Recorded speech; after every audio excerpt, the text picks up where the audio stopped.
अजीज खान, मैं आपसे इस पर जवाब चाहूंगा। जो बात प्रधानमंत्री ने कही कि किसान हितैषी सुधारों का विरोध करने वालों पर अगर नजर डालें तो बौद्धिक बेईमानी और राजनीतिक धोखेबाजी का असली मतलब समझ में आएगा। देखिए विशाल जी, प्रधानमंत्री जी ने जो इंटरव्यू दिया, ये वाकई में ये इम्तिहान है किसी भी अन्नदाता, जो अन्नदाता हमारे इस देश का, उसकी मजाक उड़ाने का। आज वो किसान जिसको खेतों में होना चाहिए, वो सड़क से संसद तक अपने अधिकारों की लड़ाई लड़ रहा है।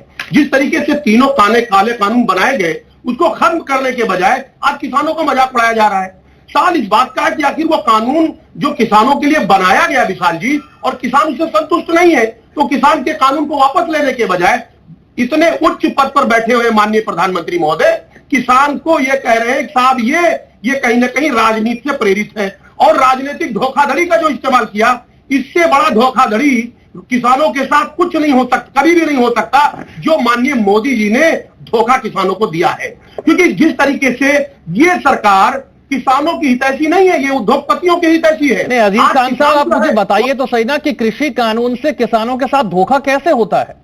इस कानून में ऐसा क्या है जिससे धोखा हो जाएगा? बताइए तो सही। तीनों कानून में अगर आप स्टडी करें तो सबसे पहली बात यह है कि जो मंडी समिति है, वो मंडी समिति खत्म करने की पूरी तरह से साजिश है। सरकार नहीं चाह रही है कि कोई भी अनाज वो मंडी समिति में बिके और उनको उसका प्रॉपर उसका ऐसा कहां लिखा है कि सरकार नहीं चाहती कि जो फसल है वो मंडी समिति को बिके? आपने कहा कमी क्या है, मैं जरा उस पर प्रकाश डाल दूं। कहां लिखा है? मैं तो पूछ रहा हूं आपसे, कहां ऐसा है कि किसान मंडी में जाकर फसल नहीं बेच पाएगा? कहां लिखा है ऐसा? सर मैं वही कह रहा हूं, मैं बताऊं जिस तरीके से उसमें तमाम एक लंबे चौड़े कानून है, उस कानून को अगर आप पढ़ोगे तो उसमें एक क्लाज आता है कि कहीं ना कहीं प्रलोभन बाहर दिया जाएगा, और जब बाहर प्रलोभन दिया जाएगा तो मंडी में जाहिर सी बात है गलत लोगों की एंट्री होगी। मतलब आप कह रहे हैं प्रलोभन बाहर दिया जाएगा, मतलब किसान को ज्यादा पैसा मिलेगा बाहर, यही मतलब हुआ ना आपको? किसान को मंडी के मुकाबले ज्यादा पैसा बाहर मिलेगा। करना चाहता हूं, बाहर रेट बहुत मिलेगा। मान लीजिए कि वो टमाटर उगाता है, कितने दिन उसको संरक्षण में रख पाएगा, कितने दिन उसको स्टॉक कर पाएगा? तो जिस तरीके से जब स्टॉक नहीं कर पाएगा तो उसका रेट मुनासिब नहीं मिलेगा। ठीक है अजीज खान साहब, भाई अगर राजनीतिक दल भी ये कहते हैं कि हम कृषि कानून के विरोध में, तो राजनीतिक दलों को बताना पड़ेगा कि इन कानूनों से कैसे किसान का भला नहीं हो रहा।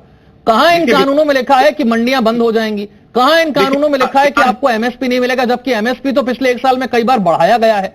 कैसे उद्योगपति आपकी जमीन ले लेंगे? कहां लिखा है कि आपकी जमीन छिन जाएगी? राजनीतिक दल ये बताने में भी तो सक्षम नहीं है ना। मुझे 20 सेकंड का मौका दे, पूरी बात में क्लियर किए दे रहा हूं।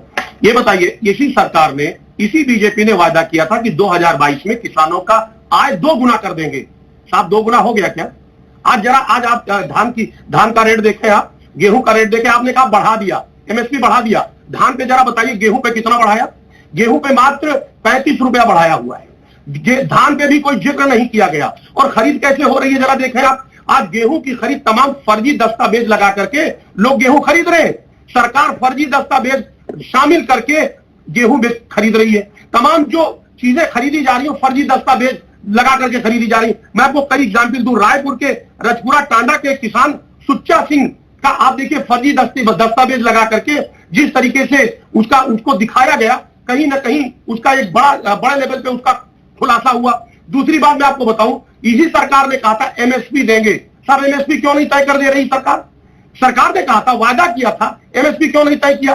सवाल इस बात का है 2022 खत्म आ रहा है, थोड़े दिन और बचे हैं। उस 2022 के में कहा था डबल कर देंगे।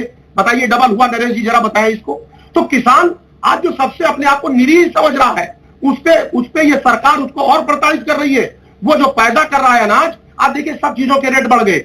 यूरिया का रेट बढ़ गया, डीजल का रेट बढ़ गया, बिजली के 2-2 बार रेट बढ़ाए गए, सारी चीजें बढ़ गई, लेकिन उसके फसल की कीमत नहीं बढ़ रही है।